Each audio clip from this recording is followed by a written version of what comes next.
Sa labas pa lang, kitang-kita na yung malaking dragon. Tara.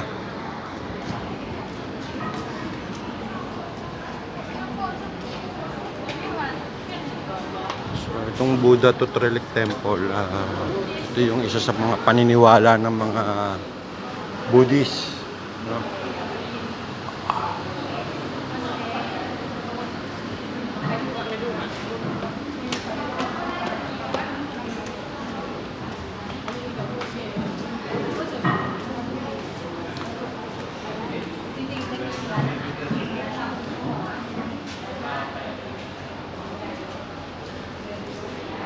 Mostly mga Chinese ang mga naniniwala rito kay Buddha. Ito nga yung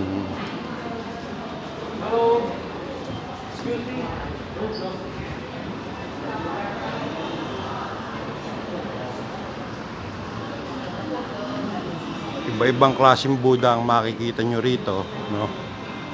Hindi lamang isa. So, makikita nyo.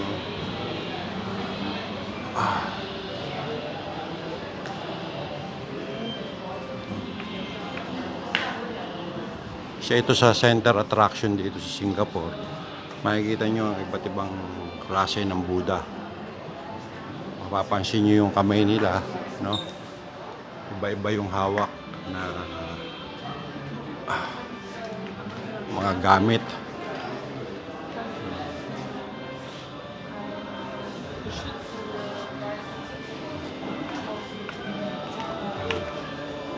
Actually, napakalaki nito, no? Hanggang 5th floor to.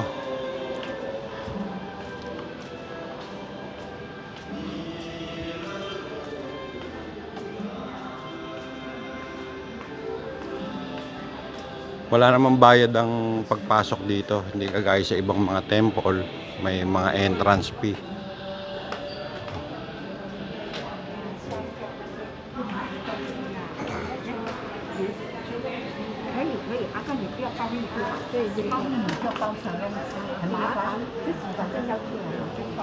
Itong Buddha Tooth Relic Temple na to ay makikita nyo rito sa may Chinatown area.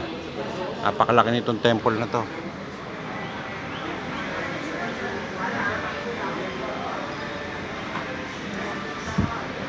So meron tong Golden Buddha, no, pero hindi ko na aakyatin, bawal din kasi camera ron. Doon to sa doon yung makikita yung Golden Buddha sa pinakataas. So tayo ay nandito pa lang sa ground floor. May mga donation din kung gusto mong mag-donate o bumili ng mga kung ano-anong mga souvenir.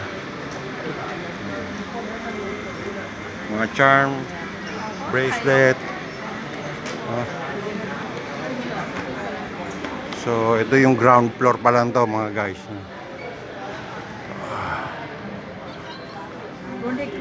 Buddhism ang tawag sa kanila. So sa susunod, papasukin naman natin yung loob ng temple ng India, no? Hinduism naman ang tawag doon. So umikot lang ako rito sa loob, pang mabilisan lang, no? Para makita nyo yung loob, no?